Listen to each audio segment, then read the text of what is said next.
How are we going to feed people in 2050 when there will be about 10 billion mouths to feed? Simple, with vertical farming. As defined by Wikipedia, vertical farming is the practice of growing crops in vertically stacked layers and usually incorporates controlled environment agriculture. With the population growing and resources becoming scarce, vertical farming is the future of agriculture by its minimal use of space, minimal use of resources, and large crop yield of healthy food. Although I've not practiced this technique before, I've conducted research to understand how it works and its benefits for the purpose of learning how we can incorporate vertical farming into modern-day architecture, which is my major. Also, after going to Disney World and seeing their greenhouse with this technique, I was drawn to learn more about it. The first leaf of vertical farming is the minimal use of resources, such as water and pesticides. According to the U.S. Department of the Interior, only 2.5% of all global waters is fresh water, making it a scarce resource. Additionally, as Drew Oda states in his TED Talk, about 70% of fresh water is used for agriculture. The problem with the use of fresh water for agriculture is that it turns into wastewater, which is water with leftover organic material from agricultural practices. So this water is not reused, and it needs to go through a wastewater management center to be purified, although not all bits are removed. We need to be able to find a way to reuse this water for agriculture and use less so living organisms like ourselves can use this necessary source. We can do this by finding other water alternatives, using water recycling systems, or using hydroponics. Which is a technique that does not use soil, but does use a nutrient solution in a water source. An example of a water alternative comes from Harry Goldstein when he explains how Esbeck Mike in Japan pumps up salt water from about 800 meters to grow their lettuce, which helps produce delicious lettuce from the nutrients at this depth. Salt water is abundant, and countries that have easy access to salt water can easily pump it into vertical farms to be used for agricultural usage. Additionally, if we incorporate water recycling systems in all vertical farms, we are able to preserve this source and prevent overusing. In USA Today's live YouTube video, Next Gen Farming Without Soil and 90% Less Water, Troy Albright mentions that True Gardens uses 90 to 98% less water to grow their food. This is an example of how vertical farming can conserve water. Not only that, but at True Gardens they use towers to grow their plants, so they would have to pump water to the top and let it flow down to the roots of these plants. This shows how True Gardens recycles the water they use. Not only do we reduce the need for water, we reduce the need for pesticides. In the Living with the Land full ride soundtrack, it states that Disney World's Living Laboratory does not use chemical pesticides. Rather, they use natural predators such as ladybugs and wasps to control their pests. This is a healthier and natural way of getting rid of pests than chemicals. As being a Disney World visitor myself, I have to say the food from the greenhouse is fresh, tender, and delicious. Additionally, Troy Albright states that True Gardens uses coconut husks rather than using soil that would need pesticides to deal with bugs.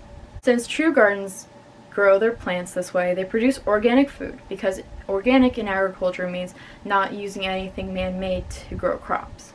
Also, it makes less of a hassle to deal with bugs, which means they are able to focus more time and energy on the plants. The second leaf of vertical farming is the minimal use of space. According to John Shane at Arizona State University, there were about 19 million abandoned properties in the U.S. near the beginning of 2010. With the population growing and space to spread out becoming smaller, we need to convert these unoccupied spaces into vertical farms, giving them a purpose and rather than them being vacant. This can help with issues related to crime, graffiti, drug dumping, and other problems.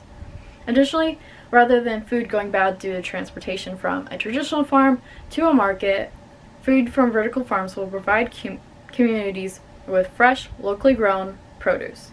As stated in a 2014 report by the USDA, in 2012 there was about 389.7 million acres dedicated to cropland or farms. This is about 44% of U.S. land that has the sole purpose of planting and harvesting crops. If we are able to move these croplands indoors, the environment can be controlled and out of harsh climate patterns, then we'll be able to choose how we use this land for future generations, whether it be national parks, new cities, or any other ideas. Additionally, Stuart Oda mentions that some vertical farms are able to stack their production 14 to 16 stories high. Vertical farms make use of all space given to be able to produce a large amount of fresh food. Although some may use trays for their crops, others may choose to use vertical towers to grow their produce. Imagine being able to convert abandoned buildings into fully useful and fully filled production space for agriculture. Not only that, but bringing more fresh produce to the community surrounding them. The third leaf of vertical farming is the benefit of a large crop yield. According to Max Roser from Our World in Data, the world population is predicted to grow to 9.7 billion people, with India being the most populated country. With so many mouths to feed in the future, we will need a practice that can efficiently increase food production output. This is where vertical farming comes in to help our communities. Saru from Business Insider mentions that the yields of several plants inside the Disney World's living laboratory are increased to unprecedented levels, which illustrates the crop yield increasing by practicing vertical farming. This practice can help feed generations for years to come, prevent food shortages for when the human population pushes past the carrying capacity of Earth's food resources. Carrying capacity means the maximum population size of an organism that can be supported in an environment by the amount of resources given. Additionally, for Disney World, this means fresh food for the parks and the convenience of it being grown right on property. According to Shannon Paulus from Smithsonian Magazine, traditional farms can grow 26,000 lettuce plants per acre and be tended to 2 to 4 times a season, whereas vertical farms can produce 10,000 heads of lettuce or more per day. If we are able to calculate the maximum number of lettuce heads a season for a traditional farm, we would multiply 389.7 million acres by 4 and by 26,000 lettuce heads.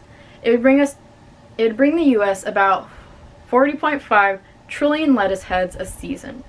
However, I am unable to calculate an estimate for vertical farming. Although if we take the numbers of abandoned buildings in the U.S., we multiply that by 10,000 lettuce heads and 19 million properties, we would get about 190 billion lettuce heads a day. Troy Albright from True Garden state that their farm would most likely be able to feed 100 families on a weekly basis. It can be a consistent source of food for families, which means healthy, fresh produce for families. Imagine some of the bigger farms and the number of families they could support. It could possibly be up to 1,000 or more families being supported. One leaf at a time, we grow together something amazing and innovating to how we produce food for the world.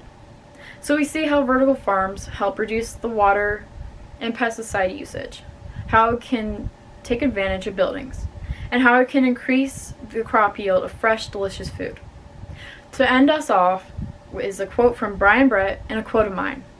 Farming is a profession of hope, while vertical farming is a practice of hope.